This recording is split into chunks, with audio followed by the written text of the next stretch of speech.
was like laughing at me saying, ha ha ha, I'm taking your breath away. And I know an airbox is not a thing, guys, but come on, that's not the point of it. Who wants to talk about anxiety and panic attacks? Not many people, right? Well, it's not something that a lot of people who have it like to share. Generally, people who have anxiety, talking about it can actually cause it to happen. But I feel like I am at a time in my life now where I can easily talk about it, and hopefully pass on some things that I have learned so that you guys out there who have anxiety, or those of you who know someone with anxiety, you guys will know that it's going to be okay. So I want to take a little bit more of a serious note here and continue with this video. So basically something that you guys might not know, well, now you do because you just watched the intro to this video, is that I have anxiety and panic disorder. It is much better now than it used to be 9 years ago. It's much better than it used to be 2 years ago. I am able to do so much more with my life, and you guys can too, I promise you. So basically, a lot of people want to know like what anxiety is. And my dog just hit his head. Are you okay? Are you okay? Yeah? Old man. Anyways, so basically, anxiety is pretty much when your body goes into flight or fight mode. I can never say that. Fight or flight mode. And that's when essentially your brain doesn't know how to react. You are in a situation and you all of a sudden either need to fight your way out or you need to just run the hell away. And people with anxiety, their bodies are torn between the two, so they don't really know how to handle it. Some people say it's hereditary, which I totally believe. People say it's circumstantial, which again, I totally believe. I think it's kind of a combination of the two. I think that if you are put into a certain situation that causes anxiety and it stays with you, like it affects you pretty bad, then if you are in that same situation or a similar situation, you will continue to have that panic attack, like repeatedly over and over. And it can either grow or it can get smaller. But I think that your parents or your grandparents have a lot to do with it. I didn't think anything about it until a couple years ago, but both my mom and my dad have had in the past anxiety and still do sometimes today. And both of my grandmothers have had anxiety.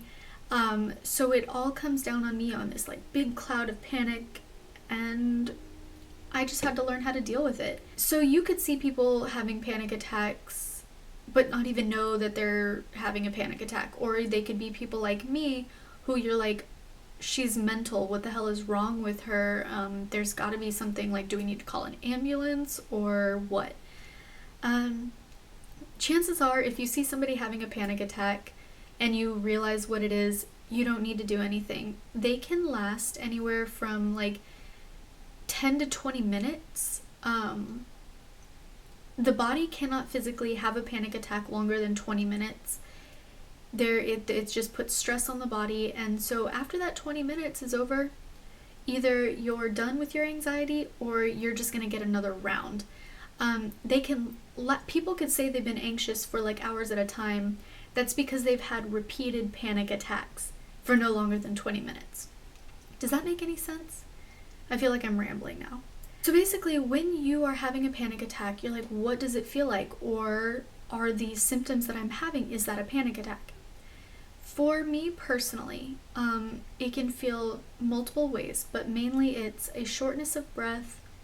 My heartbeat is either like faster or like more prominent, like super strong, like boom, boom, boom, like feels like my heart's beating out of my chest. Sweaty palms.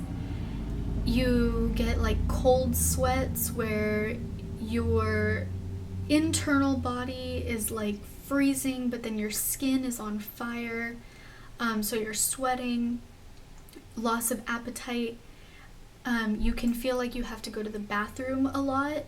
That's like because of all the tension in your body, it is squeezing the muscles in your system, and your bladder is part of your system, and so you're gonna feel like you have to go to the bathroom.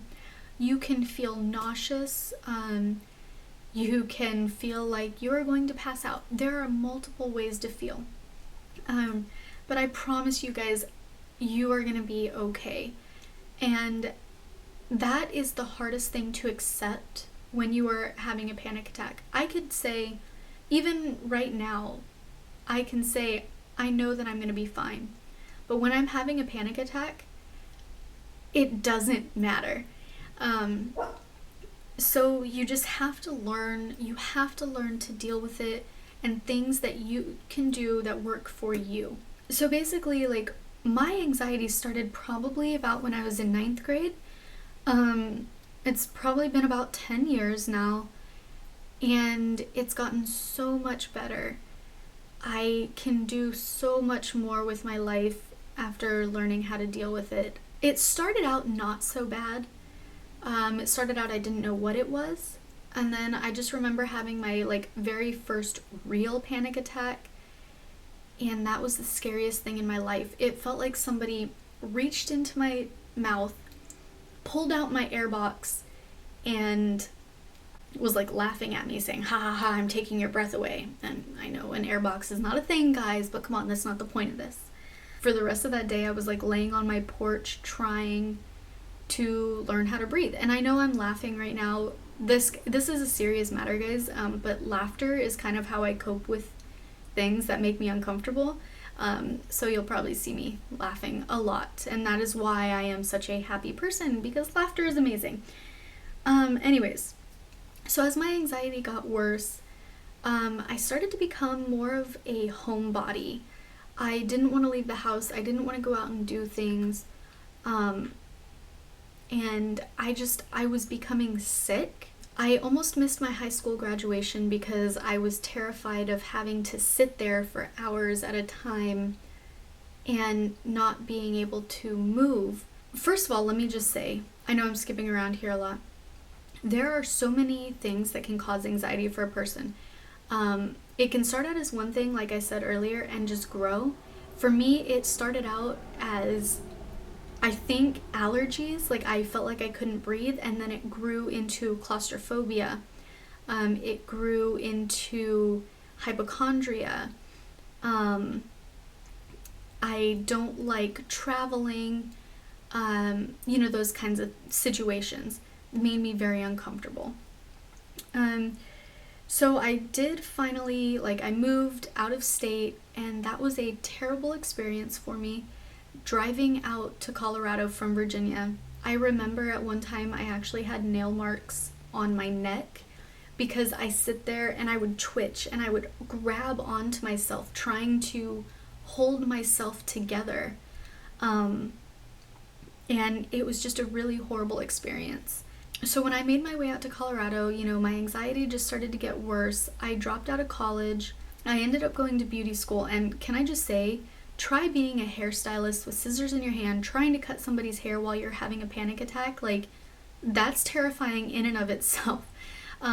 So I didn't get a job right after school. I didn't leave the house, guys. I laid on my living room floor,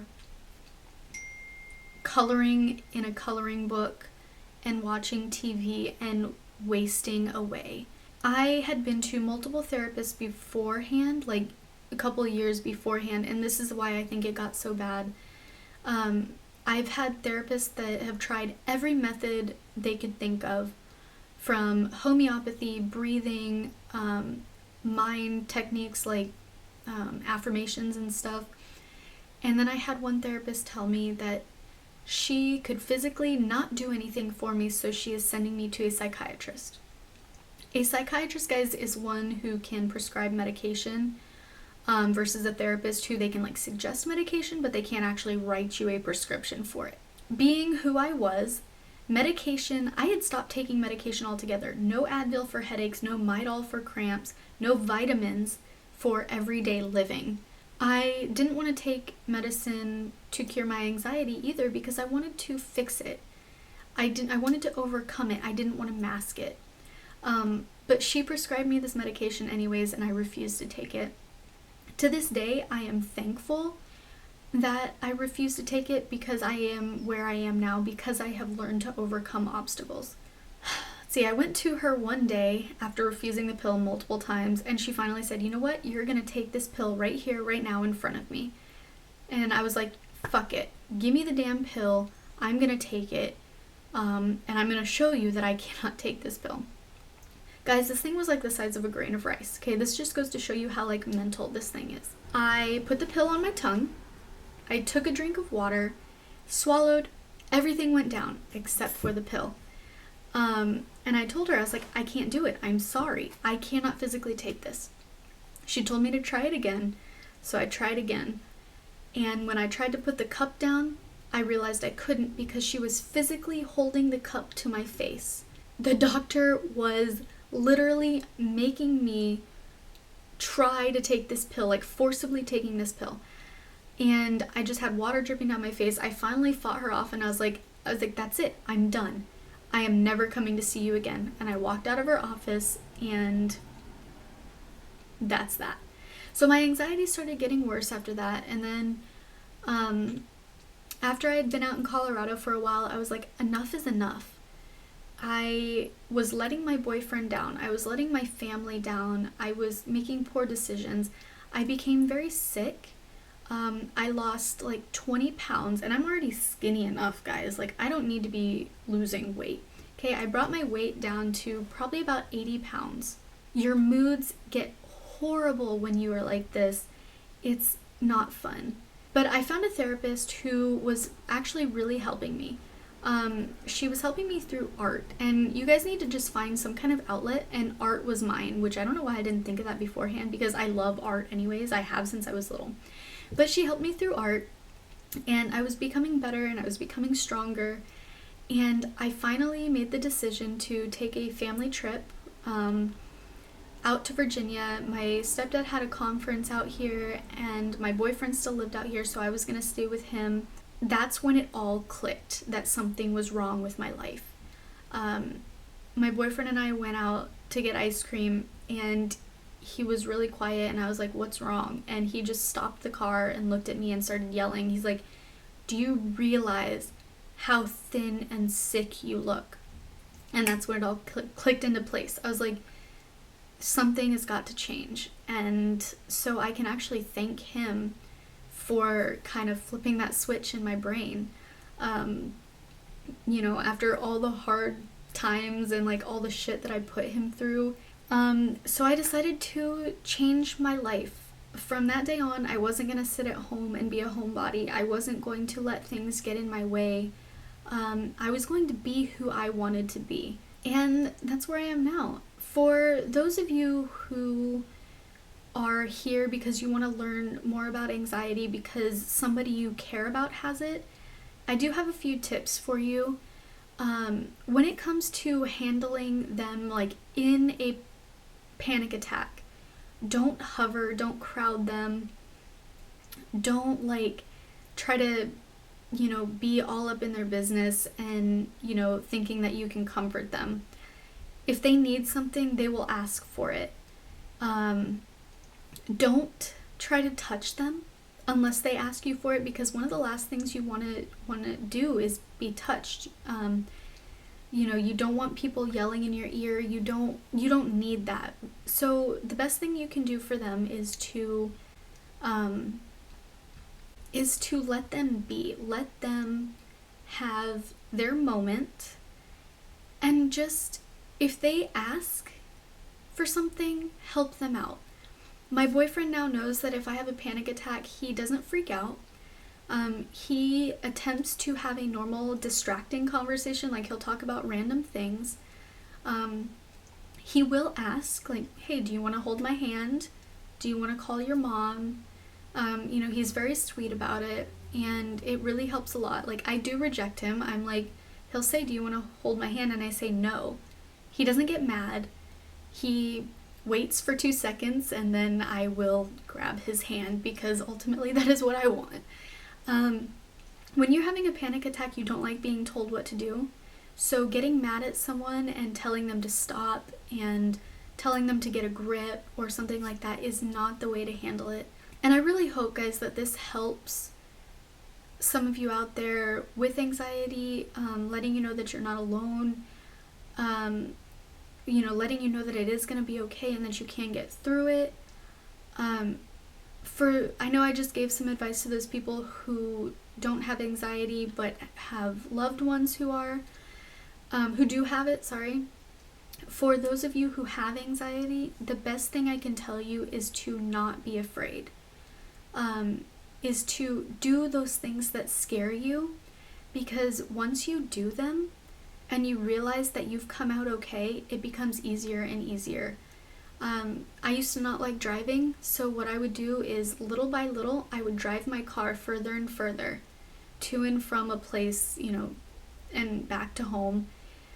And now I actually really enjoy driving.